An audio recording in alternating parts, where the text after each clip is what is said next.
Bonjour et bienvenue dans notre émission Sagesse bouddhiste. On fait parfois des rencontres spirituelles déterminantes, une ambiance sereine, un sourire bienveillant ou encore un enseignement particulier qui vous touche et vous transforme. C'est l'expérience vécue que va nous faire découvrir aujourd'hui notre invité, l'écrivain Alain Durel. Alors qu'il visitait le Sri Lanka il y a quelques années, il a été saisi par les enseignements écrits de Godwin Samararatne, un maître laïque du bouddhisme Theravada, aujourd'hui disparu, plutôt connu du monde anglophone et dont le livre a bouleversé notre invité au point d'en changer sa vie et de vouloir le faire connaître. Depuis cette rencontre, Alain Durel enseigne la méditation Vipassana. Alain Durel, bonjour. Bonjour. Alors, vous êtes écrivain et philosophe. Vous enseignez donc la méditation Vipassana au Centre bouddhique international du Bourget. Et vous avez donc publié récemment les enseignements de Godwin Samararatne sur la méditation Vipassana, un livre qui va contribuer à faire connaître justement ce grand maître aux lecteurs francophones. Je l'espère. Mais avant cela, vous étiez homme de théâtre.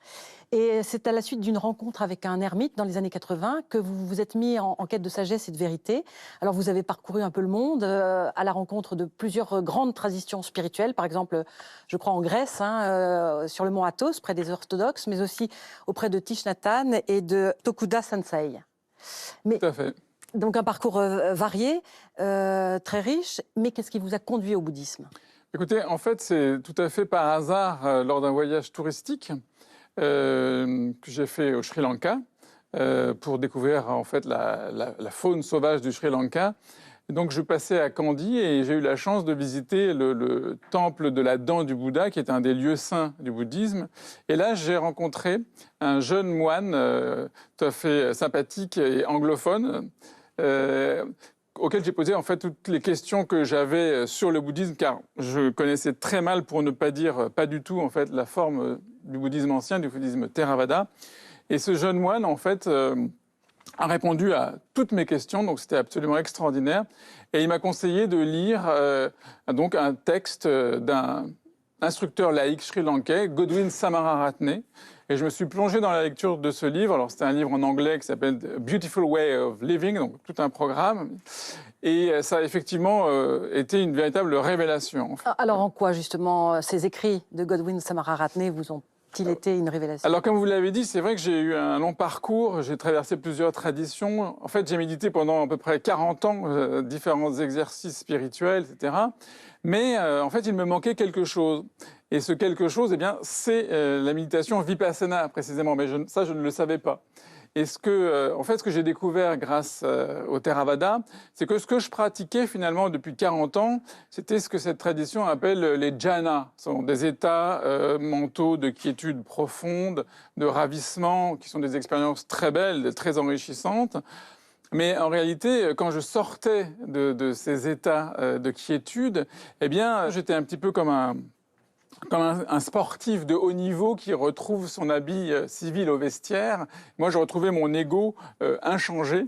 Et donc, il y avait cette sorte de dichotomie, en fait, qui existait entre la pratique spirituelle et le reste de la vie, le sacré, le profane. Et c'est tout cela que Godwin Samararatne est venu balayer d'un seul coup, en me faisant comprendre qu'il fallait élargir le domaine de la pratique spirituelle à toute l'existence, en fait. Et ça, c'est absolument merveilleux. Alors, on va s'intéresser un petit peu à Godwin Samararatne. Oui. Avant tout, qui était-il ? Alors, Godwin, c'est quelqu'un qui vient d'une famille très pauvre de Kandy, au Sri Lanka. Vous savez, c'est cette ville qui est au centre du Sri Lanka. Il avait 7 frères et sœurs qui tous se sont mariés, en fait. Mais lui, il a choisi de rester avec sa vieille maman jusqu'à son décès en 1977. C'était pas un garçon très brillant au niveau des études, mais il a quand même réussi à devenir conservateur en chef de la bibliothèque de Kandy, ce qui d'ailleurs lui a permis d'avoir accès à toute une littérature bouddhiste et non bouddhiste. Donc finalement, c'est quelqu'un qui a développé un très très grand savoir. Et en 1979, en fait, il y avait déjà un rayonnement de sa personnalité, puisque des laïcs sont venus le chercher et lui ont demandé d'animer un centre de méditation à Nilambe, qui est juste un petit peu au-dessus de Kandy, un endroit absolument magnifique, vous savez, dans les plantations de thé dans les hauteurs de Kandy. Et là, il a commencé à enseigner et le rayonnement de sa personne d'abord, je dirais, et de son enseignement a fait que des centaines de gens, d'abord du Sri Lanka, puis du monde entier, y compris beaucoup d'Occidentaux, en fait, sont venus suivre ses enseignements, pratiquer avec lui, et ils ont découvert en fait ce personnage merveilleux qui était Godwin, qui était un homme en fait qui était rempli d'amitié bienveillante, rempli de douceur, d'humour, et c'est ce qui fait vraiment sa caractéristique. Justement, est-ce qu'il avait une méthode particulière pour enseigner à ses pratiquants? Alors je dirais qu'il n'avait pas une méthode, en fait, c'était une boîte à outils, parce qu'il était une grande créativité en termes de méthode. Cependant, les outils qu'il utilise sont les mêmes que ceux des grands maîtres de la tradition du Theravada, comme Ajahn Chah ou Mahasi Sayadaw, où on retrouve les 4 fondements de la pleine conscience, Kayanupassana, l'attention au corps, Vedanupassana, l'attention aux sensations, Chittanupassana, l'attention aux états d'esprit, et Dhammanupassana, l'attention aux objets mentaux. Donc on retrouve tout cela, mais avec, je dirais, une spécificité, c'est que pour lui, l'amitié bienveillante est vraiment la chose qui est la plus centrale, en fait, chez lui. Alors justement, on va expliquer un petit peu, parce que effectivement, vous y tenez, vous avez déjà prononcé c'est vrai, l'amitié bienveillante. Comment Godwin Samararatne l'abordait-il? Alors en fait, l'amitié bienveillante chez lui, c'est intéressant parce que dans la tradition du bouddhisme Theravada, elle existe, elle est présente, elle est, j'ai envie de dire, presque omniprésente, mais tous les grands maîtres enseignent la pratique de Vipassana et ils associent la pratique de la méditation bienveillante.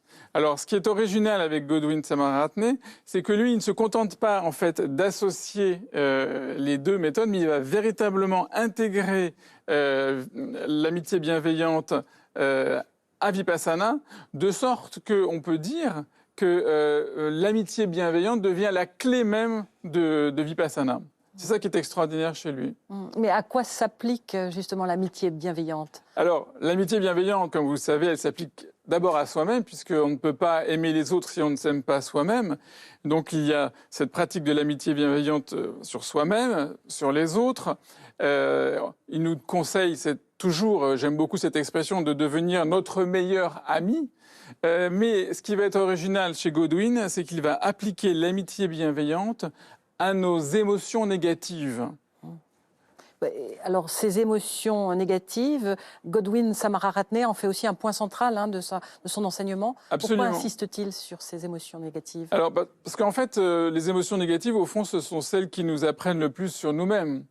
Quand nous éprouvons une émotion négative, alors la liste est très longue, quand nous nous mettons en colère, ou quand nous avons du ressentiment, de la jalousie, etc., etc., au fond, qu'est-ce que nous faisons? Eh bien, nous les rejetons, ce qui est tout à fait naturel, nous nous y opposons. Et alors, là où Godwin est tout à fait très subtil par rapport à ça, c'est qu'il nous dit que ça sert à rien de lutter contre les pensées, de lutter contre les émotions négatives. Notre vie est suffisamment remplie de combats pour que nous ne fassions pas de la méditation un autre champ de bataille. Donc, ce qui est original, si vous voulez, avec lui, c'est qu'il compare, en fait, si vous voulez, les émotions négatives à des invités indésirables qui viendraient, par exemple, s'inviter à votre anniversaire. Vous voyez ? Donc, vous avez le choix. Donc, vous avez ces personnes qui frappent à la porte, vous pouvez les refouler, c'est le cas de le dire, et créer une esclandre et gâcher votre anniversaire. Ou alors, et c'est la solution qu'il propose, vous pouvez les accueillir, les introduire, leur offrir une tasse de thé et un morceau de gâteau, et les écouter. Et c'est précisément cette écoute particulièrement attentive qui va désamorcer en fait leur charge négative et destructrice, puisque vous savez que c'est précisément en leur résistant que nous leur donnons en fait leur force. Et donc, cette observation des émotions négatives, des ressentis et des émotions négatives va permettre d'avoir une connaissance. Là, on est vraiment au cœur de Vipassana, on est au cœur de l'enseignement. On va comprendre quelles sont les conditions d'apparition des émotions négatives, quelles sont les conditions de leur transformation et quelles sont les conditions de leur disparition. Et cette vision pénétrante, car c'est le sens même du mot Vipassana, la vision pénétrante, Cela va nous permettre de découvrir au fond les 3 caractéristiques, c'est-à-dire le fait que toutes ces émotions sont impermanentes, que toutes ces émotions sont insatisfaisantes, ça nous le savions, et aussi, et là c'est peut-être le cœur de l'enseignement du Bouddha, qu'elles sont dénuées de substance propre, elles sont dénuées de soi, ou pour le dire autrement, elles sont sans propriétaire. Et donc cette vision, c'est la vision pénétrante, c'est cette compréhension incroyable qui permet de dissoudre en réalité ces émotions négatives et de nous faire accéder en fait à cet état de bonheur un peu plus durable que ceux auxquels nous sommes attachés dans la vie quotidienne. Pour revenir à l'amitié bienveillante, est-ce qu'il n'y a pas un risque, quand on l'applique au quotidien, à être exploité ou ridiculisé peut-être ? Oui, quand on applique l'amitié bienveillante, on va se laisser marcher sur les pieds, on va être dans un état de passivité. C'est tout à fait faux. Et pour cela, Godwin racontait une histoire assez amusante. Si vous permettez, je vais la raconter le plus brièvement possible. C'est l'histoire d'un cobra qui pratiquait l'amitié bienveillante.